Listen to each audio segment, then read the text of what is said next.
What's up, millionaires? Welcome to your next module, Profit-Taking Strategies. I must preface this module by saying that profit-taking is not for every style of investor, and the truly long-term investor will not be taking profits, but will instead be hodling, holding on for dear life, and ignoring the market's big fluctuations with a strong conviction that over time the asset price will increase significantly, thus raising their total portfolio value. But profit-taking is for everyone else. So, for those of us who do not fall into this category, there are many different styles for profit-taking, and I will be walking through a couple of my personal favorites in this video. These are not perfect by any means and are not the right strategy for everyone, but they have worked very well for me over the course of my investing and trading journey. So, when deciding on a profit-taking strategy, you must look at several things. First, the market conditions. If the markets have been choppy and taking hard dips, you'll want to be much more aggressive with your profit taking if you're placing short time frame trades. Similarly, you must look at whether you are using leverage or margin.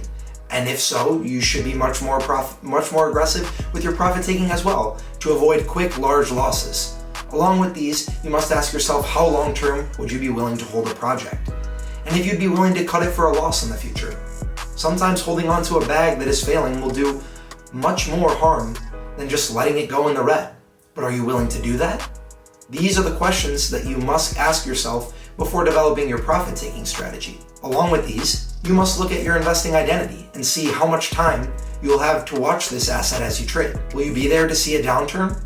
Will you be able to capture profits in time? Now, there are a wide variety of ways you can take profit, but these are strategies that I frequently implement. First, the use of a trailing stop loss.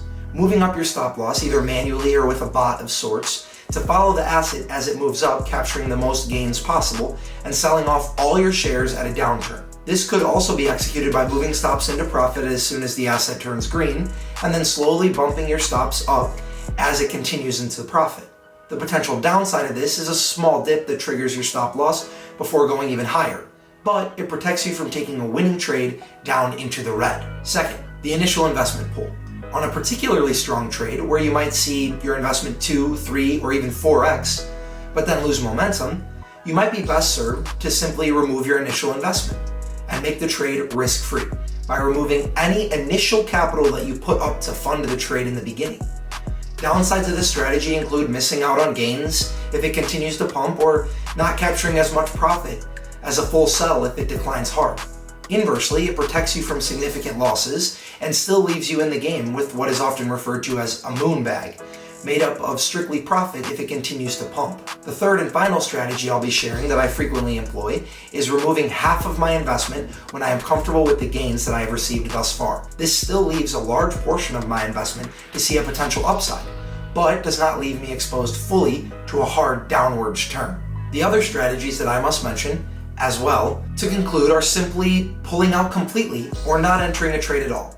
Sometimes it is best to simply pull out with great profit and walk away from a project, looking to possibly re-enter later.